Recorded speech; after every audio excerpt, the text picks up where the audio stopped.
Baik,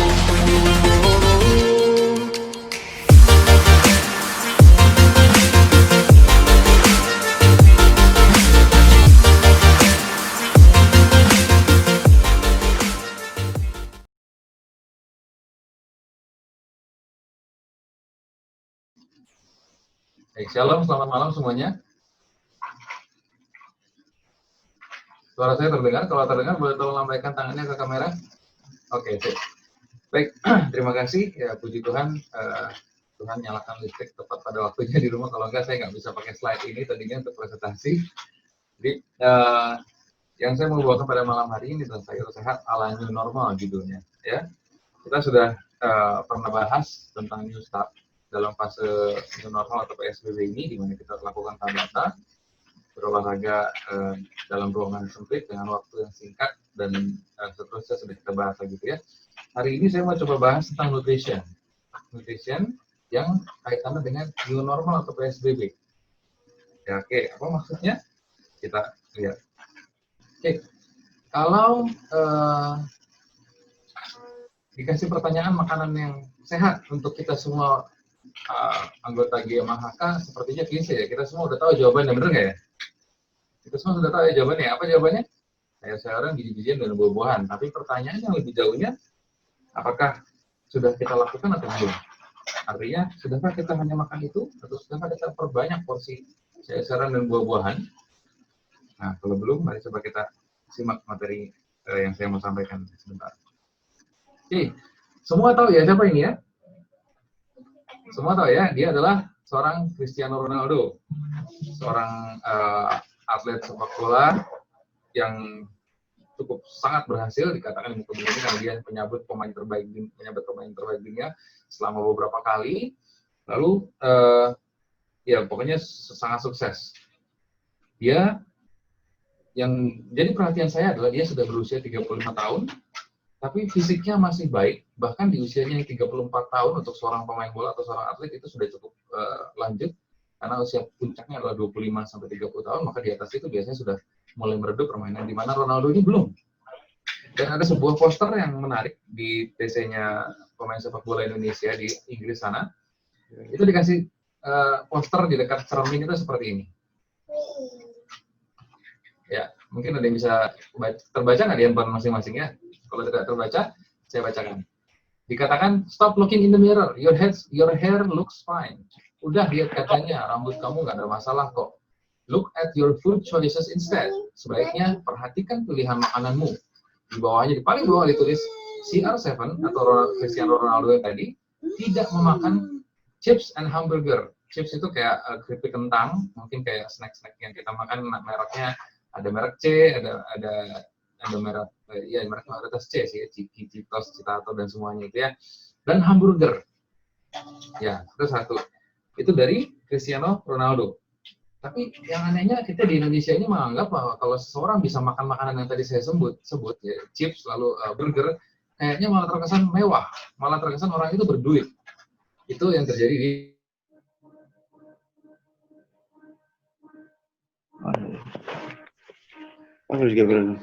ya, apa suara saya terdengar? Cek suara saya terdengar? Karena tadi sempat di-mute, boleh ya, oke ya. Kita lanjut. Dan ada saya CR7 itu menjaga makanannya. Bahkan dikatakan dia punya tim untuk menjaga kebugaran sendiri ya. Jadi dia serius tentang makanannya, makanya dia bisa berperforma baik bahkan sampai di usianya yang sudah ke 35 tahun ini katanya. Oke. Lebih jauh lagi saya temukan ternyata ada beberapa fakta di mana ada atlet-atlet yang memutuskan untuk vegan. Salah satunya adalah Venus Williams. Venus Williams, siapa yang tidak kenal Venus Williams? Atau ada yang tidak kenal Venus Williams ya mungkin ya. Venus Williams adalah seorang atlet tenis di mana dia memenangkan Grand Slam. Grand Slam itu kayak kompetisi tertinggi dari seluruh petenis seluruh dunia. Dan itu dia menangkan secara perorangan 7 kali dan secara bekerja bertim duet itu 14 kali double Grand Slam. Luar biasa sekali. Dan dia putuskan vegan sejak 2011, dia makan raw vegan. Karena dia bilang apa di sini, kata-katanya adalah daging menyebabkan kelelahan otot luar biasa dan nyeri otot ketika saya pakai untuk bertanding. Ya, itu kata Venus Williams. Lalu Lewis Hamilton, ya ini juga saya rasa tahu ya semua orang ini, Lewis Hamilton adalah seorang pembalap Formula 1. Apa prestasi Lewis Hamilton? Dia juara F1 Formula 1, mobil Formula 1 4 kali berturut-turut. Dan dia sejak 2017 vegan. Dia bilang apa? Saya tidak mau 10 atau 20 tahun lagi terkena diabetes atau hal-hal semacam itu. Karena kenapa? Karena keluarganya memiliki riwayat penyakit tersebut, ada jantung, ada diabetes, ada kanker. Lewis Hamilton. Yang ini mungkin kurang dikenal ya, dia David Hay, dia adalah seorang petinju dari Inggris. Dia sebetulnya adalah seorang juara dunia cruiserweight, jadi bukan heavyweight, jadi cruiserweight, jadi mungkin setingkat atau beberapa tingkat di bawah dari heavyweight yang kita kenal, ada Holyfield, Tyson dan sebagainya. Dia di bawahnya, David Hay, tapi dia juara dunia. Dia bilang dia melakukan riset mengenai makanan atau diet tumbuh-tumbuhan untuk pemulihan saat dia kena cedera bahu. Jadi dia pernah kena cedera bahu begitu parah, dan saat dia cedera dia nggak bisa ngapa-ngapain, nggak bisa latihan, dia riset. Katanya benar nih, emang katanya makanan dengan tumbuh-tumbuhan mempercepat pemulihan.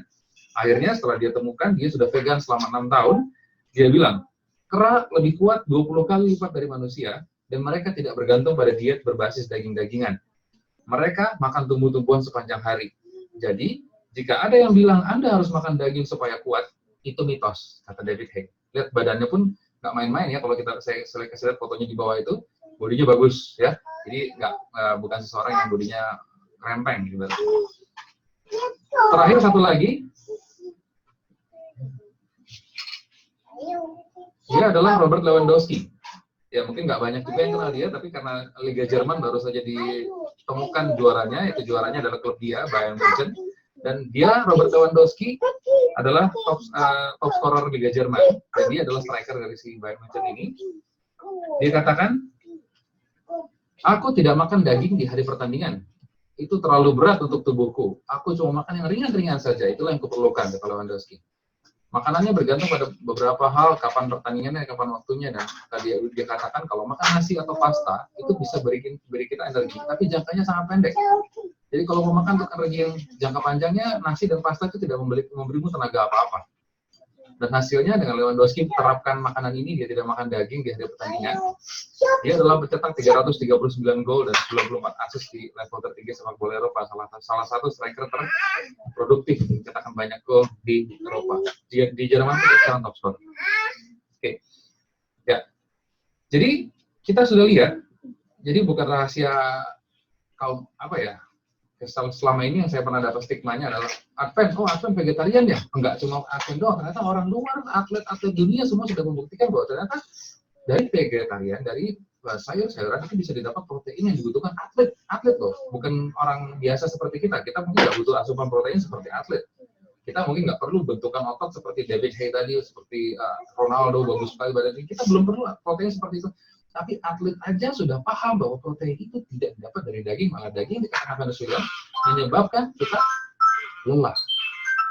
Oke. Dan mungkin ada banyak lagi atlet-atlet yang vegan atau vegetarian seperti mereka, tapi mungkin tidak dipublikasikan. Yang ketahuan dan saya punya artikel dan datanya adalah yang tadi sudah saya sebutkan.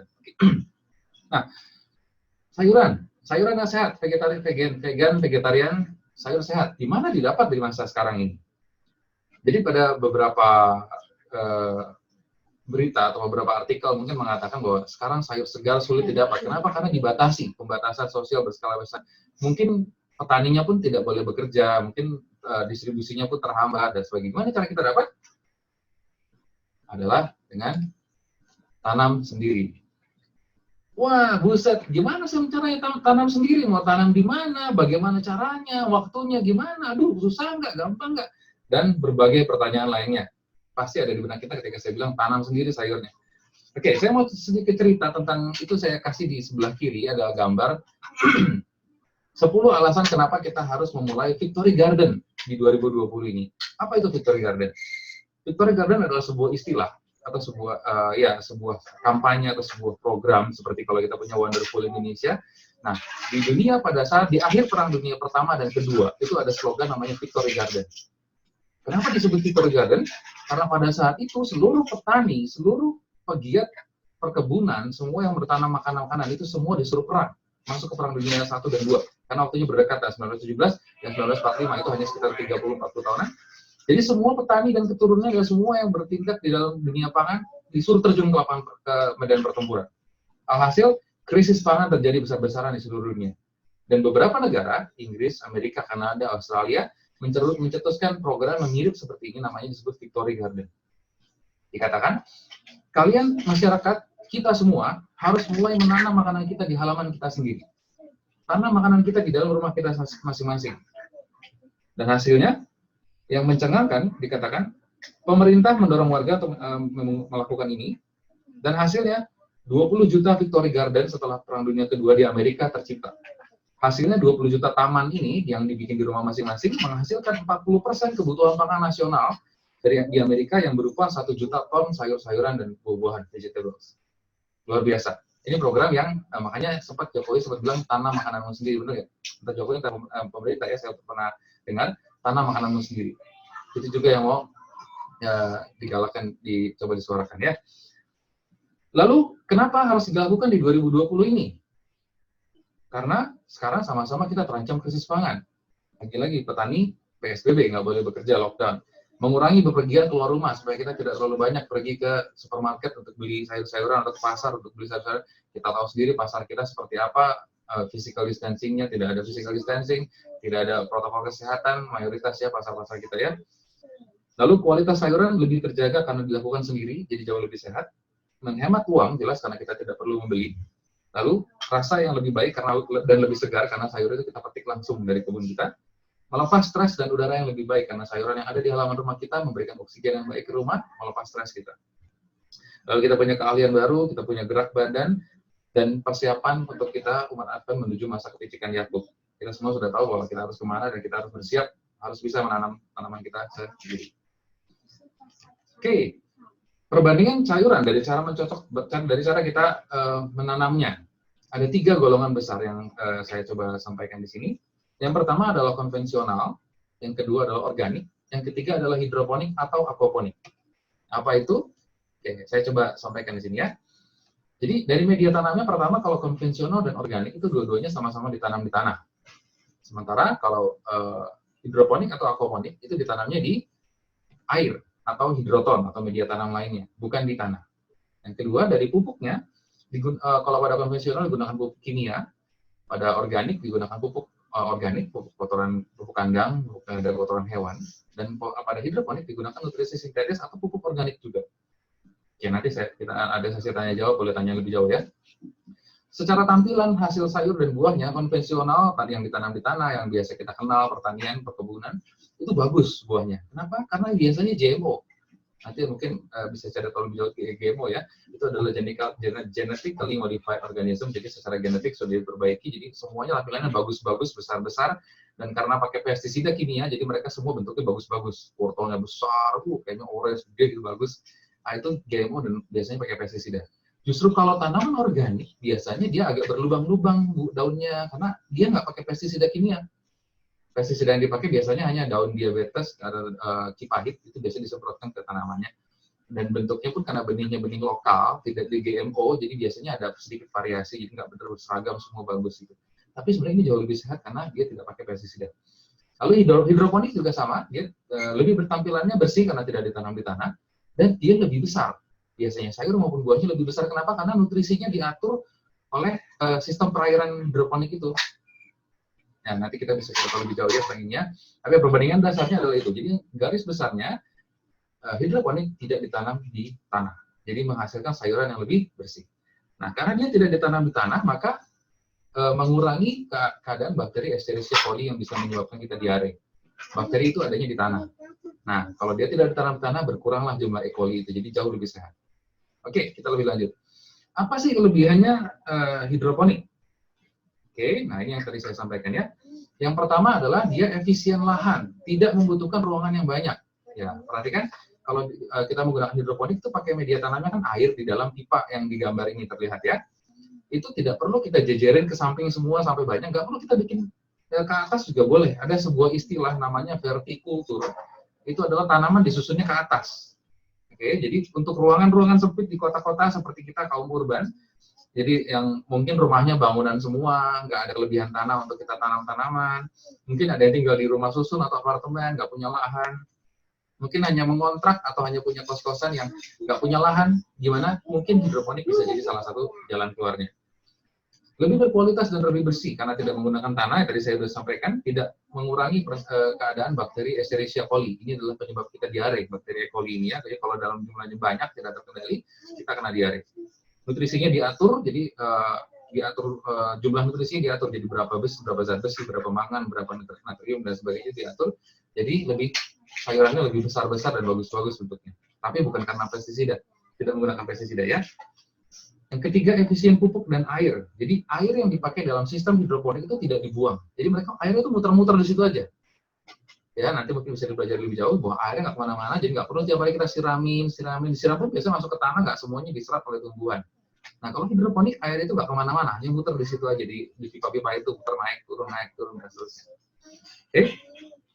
Nah, sebenarnya ada satu sistem lagi yang lebih baik, bukan lebih baik, lebih ada plusnya, karena ada air yang muter itu bisa digunakan lagi untuk ternak ikan. Nanti saya bawakan di materi selanjutnya kalau kita tertarik. Namanya aquaponik, tapi berikutnya kita sampaikan ya. Oke, mahal nggak sebuah sistem hidroponik kayak tadi? Wah, kalau kita pernah dengar, wah hidroponik kelemahannya adalah butuh modalnya besar, mahal, saya gimana, modal hidroponik? Oke, di mana ada kemauan, di situ ada jalan. Kalau kita buka Tokopedia, starter kit sebuah hidroponik yang hanya isi sekitar 9 lubang tanam, itu kecil ya, buat latihan menanam sendiri di rumah, hanya bak kecil itu, hanya 123.000. Jadi mulai sedikit, mulai dari kecil, mulai dari kebiasaan-kebiasaan sederhana, jangan cari alasan. Oke? Nah, bahkan kalau, sebelumnya saya mau ceritakan dulu. Jadi istri saya ikut sebuah grup namanya grup homeschooling, namanya Bread of Life. Di situ ada yang bercerita, ada suaminya mulai bercocok tanam, dan saat dia mulai bercocok tanam, dia mulai merenungkan, besar sekali kasih Tuhan itu ya, jadi luar biasa ya. Jadi ketika dia mulai perhatikan tanaman itu dari bibit, tumbuh daun, tumbuh akar, sampai jadi sayuran yang bisa dia petik, itu emosinya jadi lebih terkendali katanya. Emosi terkendali, dia juga nggak mudah stres karena dia perhatikan. Akhirnya dia malah lebih bersyukur karena dia melihat tanaman yang Tuhan begitu ajaib menciptakan tanaman bisa tumbuh dari biji sampai jadi wujud sayuran yang bisa dia makan. Ada efek lain selain kita hanya mendapatkan sayuran dari hidroponik ini. Oke? Bahkan kalau mau ada yang lebih serius, saya mau seperti yang tadi digambar, Sam, yang agak banyak. Kalau cuma 9 ini, ya satu kali makan habis ibaratnya. Oke. Itu pun hanya 376.000. Dapat seperti itu. Itu starter instalasi hidroponik power 1 set seperti itu. 376.000. Di mana ada kemauan, di situ ada jalan, jangan cari alasan. Oke? Jadi, dan di YouTube kalau kita coba cari juga, itu banyak sekali kisah sukses orang yang dulunya bekerja di sebuah perusahaan, di PHK, lalu dia nggak punya modal, dia mulai usaha hidroponik dan dia berhasil. Karena kenapa? Tanaman hidroponik ini kalau dijual mahal. Sebagai contoh, kangkung satu ikat itu 250 gram.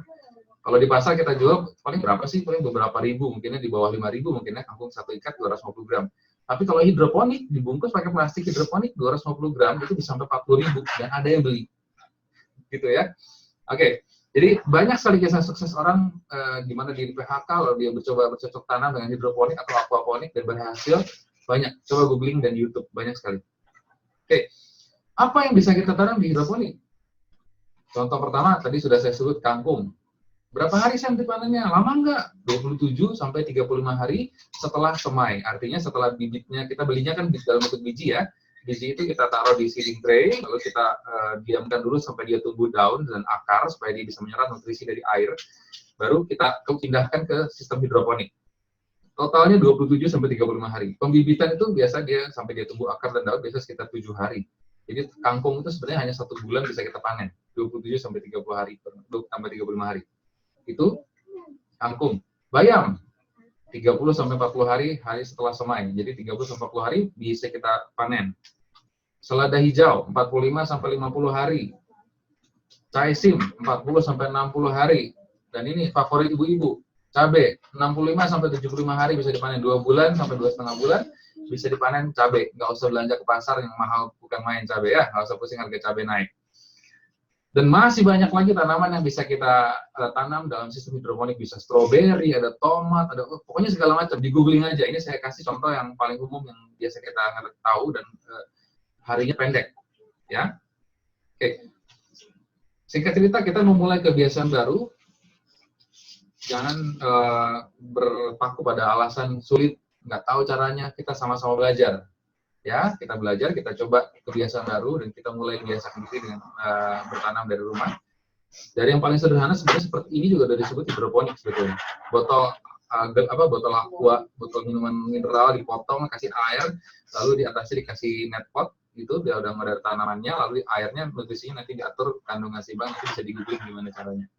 Semua bisa dilakukan asal kita mau dan memulai. Oke, terakhir saya mau sampaikan bahwa berbagai benefit dari Victoria Garden tadi yang sudah saya sampaikan, di mana banyak benefit di mana ketika kita mulai menanam sendiri. Nah, itu di gambar saya kasih contoh vertikultur, itulah ditanam ke atas. Jadi kalau yang bilang nggak punya lahan bisa dibikin begitu. Oke, lalu terakhir kejadian 1 yaitu Bruce Lemper mengatakan makanan kita adalah tumbuh-tumbuhan yang berbiji di seluruh bumi dan segala pohon-pohonan yang berbiji itulah yang menjadi makanan. Lalu seluruh atlet yang sudah saya gambarkan di atas tadi mengerti dan sudah menjalankan bahwa vegan atau vegetarian itu menghasilkan performa yang luar biasa. Kenapa? Kita pemilik pekabaran kesehatan, pekabaran 3 malaikat, kita ada pekabaran kesehatan tangan kanannya, kok masih meragukan? Padahal Daniel sudah katakan itulah yang terbaik. Dia sudah buktikan dengan 10 hari dan dia lebih kuat 10 kali. Atlet dunia sekarang pun sudah membuktikan vegan, vegetarian juga baik mereka. Ronaldo 35 tahun masih statusnya calon juara sekarang dengan klubnya Juventus. Ya. Jadi kenapa kita sebagai pemilik pekabaran kesehatan tersebut masih kurang mempraktekkan ini? Jangan sampai nanti ketika kita sudah sakit, kita sudah gagal menerapkan pola vegetarian dan vegan ini, sakit, kita cari Tuhan, nanti Tuhan ibaratnya selengeannya ngejawab gini, mana aja Pak? Ya, oke, sekian dari saya, terima kasih, Tuhan memberkati.